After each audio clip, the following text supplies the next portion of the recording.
In the highlands of Bolivia lives a population of almost forgotten survivors of Spanish colonialism. They are the descendants of African slaves brought to this part of the world in the 16th century. When the Spanish conquered Upper Peru, in what is now modern-day Bolivia, they enslaved the indigenous population to work the silver mines at Potosi. Malnutrition, physical abuse, and the dangerous work meant high mortality rates. Most lived no more than 6 months. Eventually, Africans were brought to Potosi to suffer the same fate. Slavery was abolished in the 19th century, and most of the emancipated black slaves settled in the highlands in scattered communities throughout the Yungas provinces in the La Paz department, just a few hours from Bolivia's capital. Today, a small community of Afro-Bolivians remains, numbering around 25,000 individuals.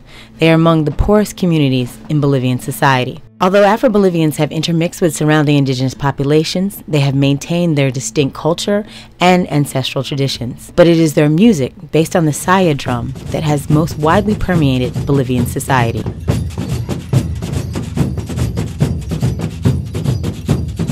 This tiny, vibrant Afro-Bolivian community is the focus of a new documentary film called We of the Saya.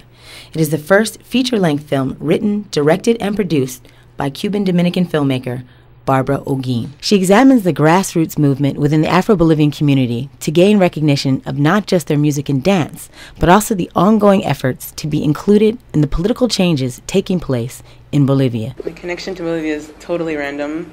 My connection is an interest in what's happening in South America in general, this whole change in ideology. I found that to be very fascinating as a filmmaker, and I wanted to create a project around the particular country and government that's actually at the forefront of this shift, and Bolivia is definitely that. I went to Bolivia to do a project about this change, a shift in politics, but I started this about 2.5 years ago, and I didn't really have a clear idea. I mean, when I got there, I needed time to figure out, what the situation was, how could I approach it from a different perspective, because that's definitely something I really wanted to do. And I happened to have met them just by casually at an event, and we just became really close, and I just grew with them, and I started following them, and I started shooting them, and then I just started realizing that the story was their struggle at the Asamblea Constituyente, and it needed to be told. I mean, it was definitely a different perspective. It was what I wanted. It was a different perspective on this ideological shift that's happening. One of her main protagonists is Marfa Inofuentes, president of the Saya Afro-Boliviano cultural movement and an activist in the Afro-Bolivian struggle for more than 20 years. Hemos estado trabajando mucho tiempo, son muchos años con la organización, luchando por nuestros derechos, por mejores. We worked for a long time, for many years with an organization struggling for rights, for better living conditions. And just in the last 3 years, there have been changes in Bolivia. Since the government of an indigenous person, Evo Morales, we have been able to participate in the Constituent Assembly to change to a new constitution. Marfa explained how Afro-Bolivians worked with other communities to have their concerns heard in the Constituent Assembly. Logramos hablar con toda la gente de la asamblea, que eran 255 asambleístas.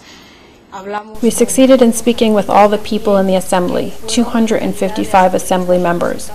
We spoke with some of our friends who were acting as representatives in the Constituent Assembly, representing the region where we live. Because we share the territory with the indigenous Aymaras, they were represented. And we spoke with the people who had ongoing contact with our community in the region. We got their promise to support us and to get people to listen to us. We achieved all of that. And now today we have approved a new constitution where we have an article that specifically protects our economic, social, cultural, and political rights. A largely symbolic but important gesture was when the community gained recognition for the crowning of their king, Julio Pinedo, a direct blood descendant of a king from the Congo region who was brought to Bolivia as a slave. King Pinedo's public crowning acknowledged these African descendants and a unique part of Bolivian history. It occurred in 2007, at a time when the Afro-Bolivian community was struggling to bring attention to their cause, as violence over the process of rewriting the Constitution broke out in parts of the country. Olguin captures Marfa's reaction after the departmental governor of La Paz crowned the Afro-Bolivian king. Para mí mismo ha sido tan emocionante For me, it was very emotional. It was something that I never thought. It was something I never thought could be so far-reaching. That all of the media would be there. That all of the media would be there. That it would be seen all over the world. This I never imagined. Iba a ser en un contexto nacional, quizá ni siquiera tan fuerte, incluso por la situación, ¿no? I thought it would only be a national context and not be so impressive because of the social situation during really bad days where people are fighting in other parts of the country and are manifesting strong racist attitudes. So it was very impressive, and that obligates us to keep this process and activity going forward with the same intensity.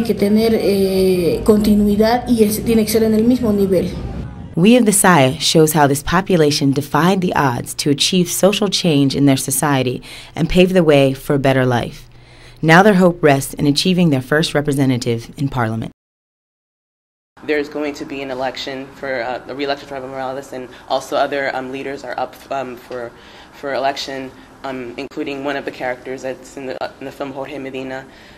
He's also going to try to be the first Afro-Bolivian leader in the Congress, or the multinational, or multicultural assembly that is now going to be created. Logramos, una de las primeras medidas es que tengamos participación política. One of our first measures was to have political participation, to have people representing us in the Parliament. This is one of the measures because, once they approved the new constitution, Evo Morales started to make a systematic change in the structure of our government. This means that there must be a parliament that is representative of all the different ethnic groups that live in Bolivia. And then this guarantees one space for us, or at least one space for a representative, for Afro-Bolivianos. Por lo menos, o un espacio de representación como Afro-Bolivianos.